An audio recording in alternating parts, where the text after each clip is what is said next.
mungkin mau ke Mas Burhan terlebih dahulu deh, Mas Burhan.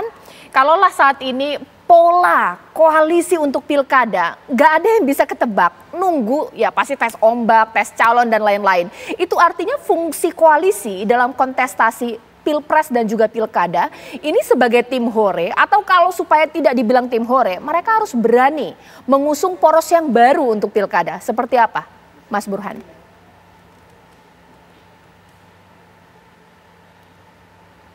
Masih di mute, Mas Burhan? Selama ini lebih. Ya, silakan lanjutkan. Halo? Iya, lanjutkan.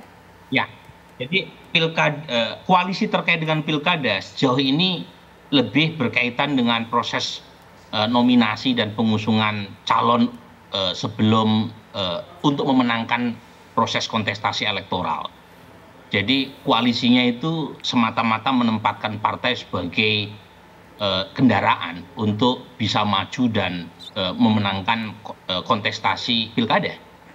Jadi pola koalisi presidensial ala Indonesia itu membuat peran partai itu menjadi sangat minimalis terkait dengan fungsi nominasi tadi. Nah ini lagi-lagi berkaitan dengan pola koalisi sistem presidensial yang membuat partai politik tidak begitu punya posisi tawar kuat. Karena hanya dibutuhkan ketika diperlukan saja. Yeah. Nah ini berbeda misalnya dengan pola koalisi dalam sistem parlementer atau sistem presidensial dengan sistem kepartean sederhana. Kalau misalnya sistem parlementer atau setidaknya sistem presidensial dengan two dominant party system, itu peran partai sangat krusial tuh, bukan hanya dalam proses nominasi. Pilkada sama juga, Mas Burhan? Proses gabungan. Sama. Jadi pola di tingkat nasional dengan di tingkat lokal dalam konteks Indonesia itu pengaruh lebih ditentukan oleh satu sistem pemerintahan, dua sistem kepartean. Dan itu yang membuat peran partai kita lebih seperti organizing committee. Nah makanya saya termasuk pengen partai politik kita itu diperkuat, dilembagakan, sehingga mereka tidak sekedar sebagai panitia saja untuk menyukseskan calon, tetapi juga sampai ujung. Dan ini yang menjelaskan banyak sekali tuh calon yang menang pilkada kemudian menyebarkan partai yang susah payah mengusung mereka. Dan ini harus segera diakhiri. Mas Burhan, kita langsung lempar ya kepada Mas Huda. Ditantangin ini oleh Mas Burhan. Ayo dong, kalau tidak mau dibilang partainya kemudian minor kekuatannya, sama dengan pilpres, pilkada menjadi momen yang satu-satunya bisa diwujudkan oleh partai. Berani nggak PKB menjadi magnet tersendiri untuk mengusung, tadi sudah sebut-sebut nama Khofifah ini, Mas Huda?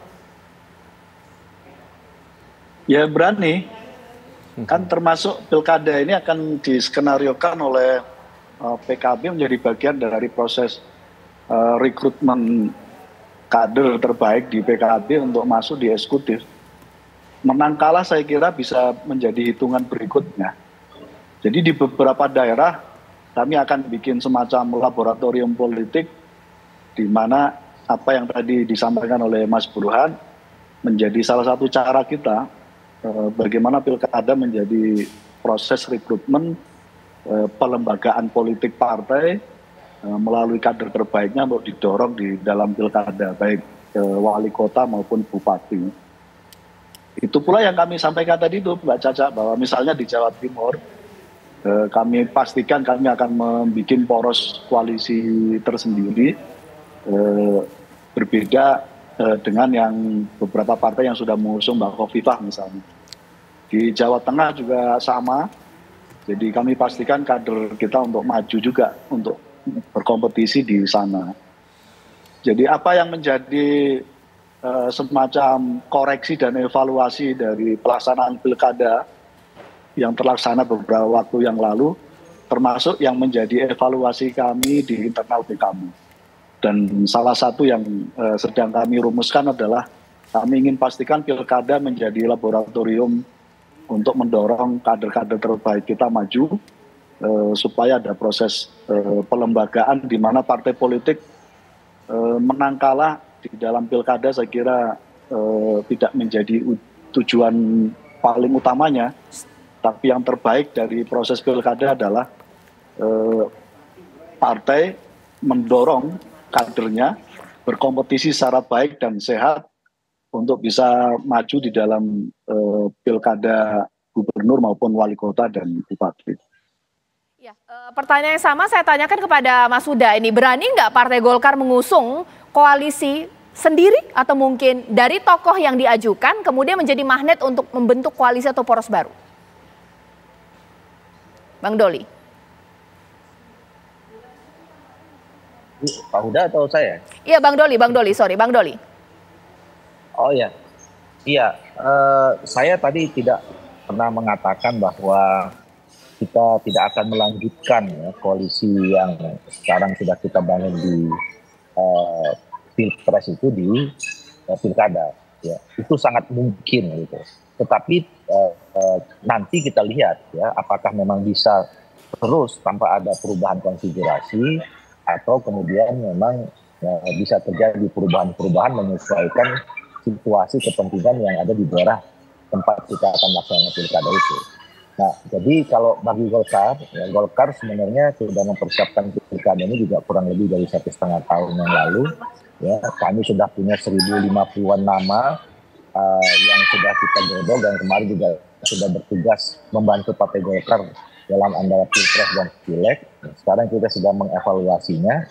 Nah, tinggal nanti nama-nama ini yang tentu akan kami tawarkan ya. Pertama kali tentu yang kami tawarkan adalah teman-teman yang satu koalisi kemarin, satu kerjasama politik di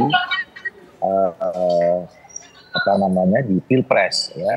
Nah, tapi lagi-lagi tentu saya kira nanti kita sama-sama menghormati. Saya yakin juga semua partai politik punya kader-kadernya juga. Nah, nanti kita lihat intinya kan adalah setiap partai politik menghadapi event apapun, ya, event politik apapun, pilpres, pileg, dan pilkada, ininya kan menang. Nah, tentu untuk memenangkan itu ya ada ukuran-ukuran. Kalau sekarang salah satu ukurannya adalah ukuran saintifik dengan survei, kita lihat elektabilitasnya dan segala macam. Gitu. Ini nanti yang akan menjadi bahan pembicaraan antara partai politik dan partai politik lain untuk membangun koalisi lanjutan atau perubahan koalisi menghadapi pilkada.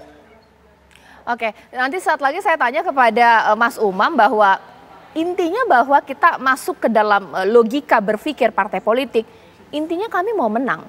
Menyala atau tidak, terbentuk koalisi gemuk atau tidak di pilkada, tergantung partai politik ini bisa menang tidak dengan calon tertentu. Jadi kalau misalnya memang kira-kira calon tersebut kurang menyala, ya pindah haluan, sama seperti pilpres saat lagi.